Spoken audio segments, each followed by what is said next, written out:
সম্প্রতি আমাদের একটি গবেষণাপত্র প্রকাশিত হয়েছে ল্যান্সেটে, যেটা গ্লোবাল ডিজিজ বার্ডেন পেপার বলা হয়। আমি নিজেও এটার একজন সহ গবেষক এবং আমরা চেষ্টা করেছি পৃথিবীর 204টা দেশের তথ্য উপাত্ত নিয়ে মডেলিং এর মাধ্যমে এটার বার্ডেনটা কত পৃথিবীব্যাপী এটা বোঝার চেষ্টা করা এবং কোন কোন ব্যাকটেরিয়া মূলত এই কাজগুলো করছে সেটাও বোঝার চেষ্টা করা।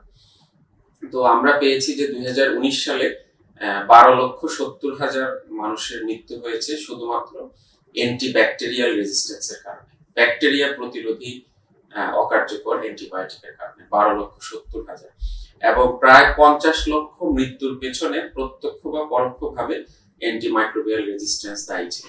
প্রায় 50 লক্ষের কাছাকাছি কোনো না কোনো ভাবে এবং 12,70,000 সরাসরি মৃত্যু হয়েছে অ্যান্টিব্যাকটেরিয়াল রেজিস্ট্যান্সের জন্য। এটা কিন্তু পৃথিবীব্যাপী টিউবারকুলোসিস বা এইচআইভি ইন্ডিভিজুয়ালি মৃত্যুর চেয়েও অনেক বেশি, যে কারণে বিশ্ব স্বাস্থ্য সংস্থা ভবিষ্যতের 10টা অ্যালার্মিং থ্রেটের মধ্যে অ্যান্টিমাইক্রোবিয়াল রেজিস্ট্যান্সকে গণ্য করেছে এবং ফিউচার গ্লোবাল প্যান্ডেমিক হিসেবে অ্যান্টিমাইক্রোবিয়াল রেজিস্ট্যান্সের কথা বলা হচ্ছে। সবচেয়ে বেশি খারাপ অবস্থা দেখা গিয়েছে আফ্রিকান রিজন, যেখানে প্রায় 40 জন প্রতি লাখে, প্রায় 40 জনের কাছাকাছি মৃত্যু বা ক্ষতির সম্মুখীন হয়েছে এএমআর দ্বারা, এবং সবচেয়ে কম পাওয়া গিয়েছে হলো এশিয়া প্যাসিফিক, ট্রান্স এশিয়া, যেটা অস্ট্রেলিয়া নিউজিল্যান্ড এই রিজনে, সেখানে 6.3 এরকম সামথিং এক প্রতি লক্ষে।